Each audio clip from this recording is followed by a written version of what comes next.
ప్రతి ఒక్క మనిషి ఈ దేవుని వాక్యం చూడవలసి ఉంది. ఎందుకు ఈ దేవుని వాక్యం చూడవలసి ఉంది? ప్రతి ఒక్క మనిషికి ఈ వాక్యము ద్వారా దేవుని వాక్యం గురించి తెలియబడుతుంది. దేవుని వాక్యము ప్రతి ఒక్క మనిషిని కొరకు ఎందుకు యేసుక్రీస్తు వారిని ఆరాధించాలి, ఎందుకు యేసుక్రీస్తు వారిని స్తుతించాలి, ఎందుకు యేసుక్రీస్తు వారిని నమ్ముకోవాలనేది రండి ఈ దేవుని వాక్యం ద్వారా తెలుసుకుందాం. రాసిన పత్రిక 14వ అధ్యాయము 11వ వచనము. నా తోడు ప్రతి మోకాళ్ళును నా ఎదుట వంగును, ప్రతి నాలుకయు దేవుని స్తుతించును అని ప్రభువు చెప్పుచున్నాడు.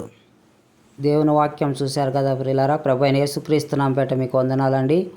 ఈ వాక్యం చూసిన వారు ఖచ్చితంగా ఒక కొత్త వారు చూస్తుంటే సబ్స్క్రైబ్ చేసుకోండి. ప్రతి ఒక్కరూ లైక్ చేయండి. ఒక 10 మందికనే వాక్యం షేర్ చేయగలరు. ఈ వాక్యం అందరికీ అవసరం కాబట్టి రండి దేవుని వాక్యములోకి వెళ్దామండి.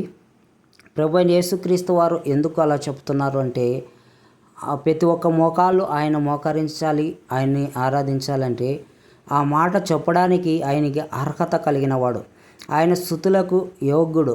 ఎందుకనగా ప్రతి ఒక్క మనుషుడు ఆయన కలుగజేసి ఉన్నాడు, ప్రతి ఒక్క మనుషుని ఆయన నిర్మించి ఉన్నాడు, ఆయన ప్రతి ఒక్క మనిషిని ప్రేమించిన వాడుగా ఉన్నాడు, ప్రతి ఒక్కరిని ఆయన ఆదరించేవాడుగా ఉన్నాడు, ప్రతి ఒక్కరిని తనను ఆరాధించాలని, ప్రతి ఒక్క నాలుక ఆయన స్తుతించాలని, ప్రతి ఒక్కరు ఆయన ఘనపరచాలని, ఆయన ప్రతి ఒక్క మనిషిని కొరకు ఆయన సృష్టించినవాడు, ప్రతి ఒక్క మనిషిని సృష్టించినవాడు.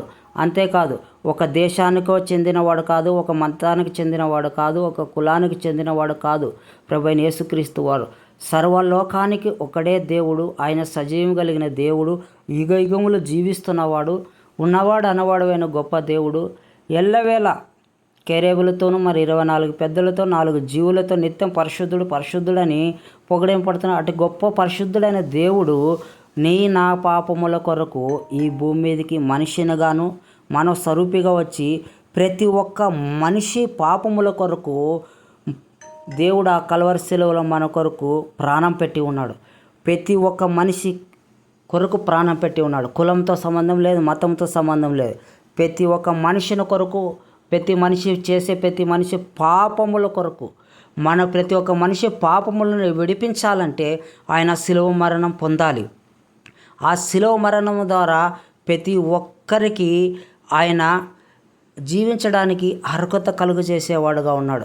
యుగయుగములు ఆయనతో పాటు కూడా మనల్ని ఆరాధించడానికి, ఆయన ఉన్న స్థానంలో మనం ఉంచడానికి మనం చేయగలిగిన సామర్థ్యం కలిగిన దేవుడు.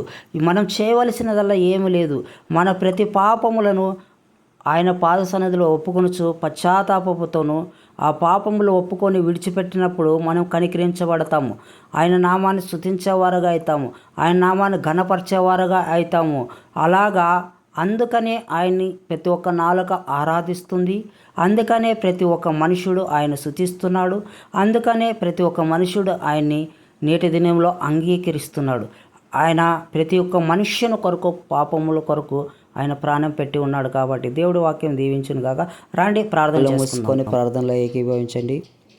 పరిశుద్ధుడా, సర్వోన్నతుడైన దేవ, సర్వశక్తిపరుడైన దేవ, భూమాకాశములను కలిగజేసిన దేవ, అయా ప్రతి ఒక్క నాలుక నిన్ను స్తుతించాలని, ప్రతి ఒక్క మోకాళ్ళని నీకు ఎదుట మోకరించి అయా నిన్ను స్తుతించేవారుగా ఉండాలని, నిన్ను ఆరాధించాలని అయా అర్హత కలిగిన దేవుడు నీవు చెప్పుతున్నావు నాయన. అవును ప్రభువా, మేము ప్రతి ఒక్కరు నిన్ను ఎందుకు ఆరాధించాలి, ఎందుకు నీ పాదసందులో మోకరించాలంటే దేవా, నీవే సర్వాధికారమైన దేవుడువు, సర్వలోకానికి సృష్టికర్తవైన దేవుడు నీవు నాయన. ఒక మతానికి చెందినవాడు కాదు, కానీ అయా ఒక వర్గానికి, ఒక కులానికి చెందినవాడు కాదు. కాబట్టి కేవలం మనిషి అయితే చాలు. ప్రతి ఒక్క మనిషిని కొరకు, ప్రతి ఒక్క మానవుని కొరకు నువ్వు అయా ప్రతి మానవుని, ప్రతి మనిషిని నువ్వు నిర్మించావు. ఆ మనిషిని ఎంతగానో ప్రేమించావు అంటే ప్రభువా, అయా మా పాపముల కొరకు, మా దోషముల కొరకు, అయా మా పాపములు, మా దోషముల నిమిత్తము అయా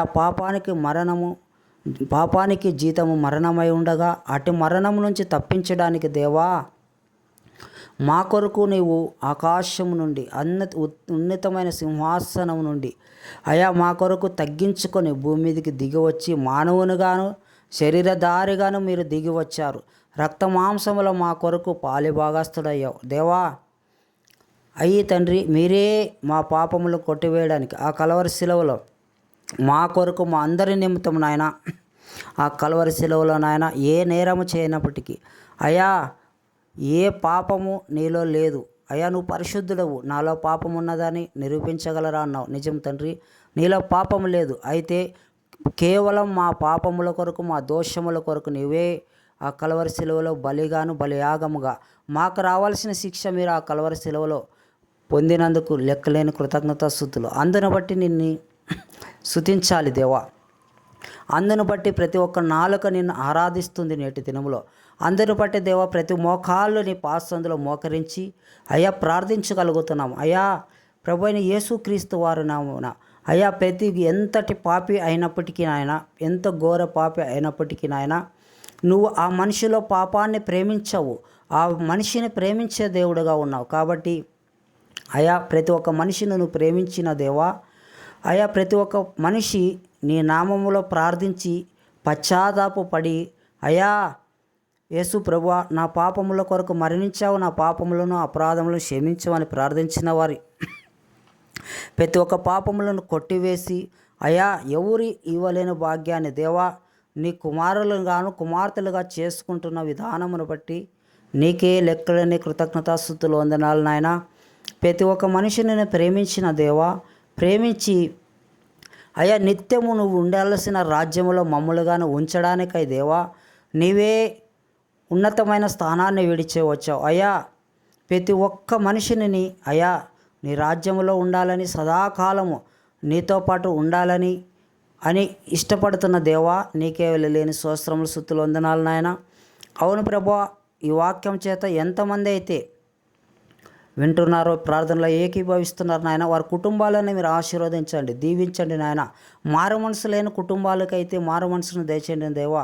మారు మనసు పొందిన వారిని అయితే ఆత్మీయంగా బలపరచు, స్థిరపరచు నాయన. కృప కలిగిన తండ్రి, సర్వాధికారమైన దేవా, సర్వ సృష్టికర్తమైన దేవా, మమ్మల్ని ఎంతగానో ప్రేమిస్తున్న దేవా, నీకు లెక్కలేని కృతజ్ఞతాస్తుతులు నాయన.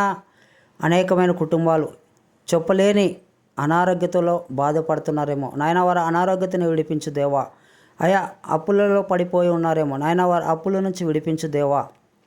అలాగే దేవా, వారికి ఏ ఒక్క సమస్యలు ఉన్నాయో అయా, ఏ పేదరికంలో ఏ స్థితిలో ఉన్నారో అన్నిటి స్థితులను విడిపించగలిగిన సామర్థ్యుడు అయిన దేవా. అయా, మమ్మలను ప్రేమించి మా కొరకు ప్రాణం పెట్టిన గొప్ప దేవుడు. ఇవన్నీ తీర్చుట అయా, ఎంతటి మొట్టమొదటిగా నా నీతిని, నా రాజ్యాన్ని వెతుకుడి, సమస్తం మీకు సమకూర్చబడతాయని నీ వాక్యం సెలవిస్తుంది. కాబట్టి అయ్యా, మొట్టమొదటిగా నీ నీతిని, నీ రాజ్యాన్ని వెతుకుతున్నాం తండ్రి. దయగలిగిన తండ్రి, కృపగలిగిన తండ్రి, సమస్తము నీ నామానికే మహిమ తెచ్చుకోమని ప్రభువైన యేసుక్రీస్తు వారి పేరట చిన్న ప్రార్థన అడిగి వేడి పొంది ఉంటున్నాం పరమ తండ్రి, ఆమెన్.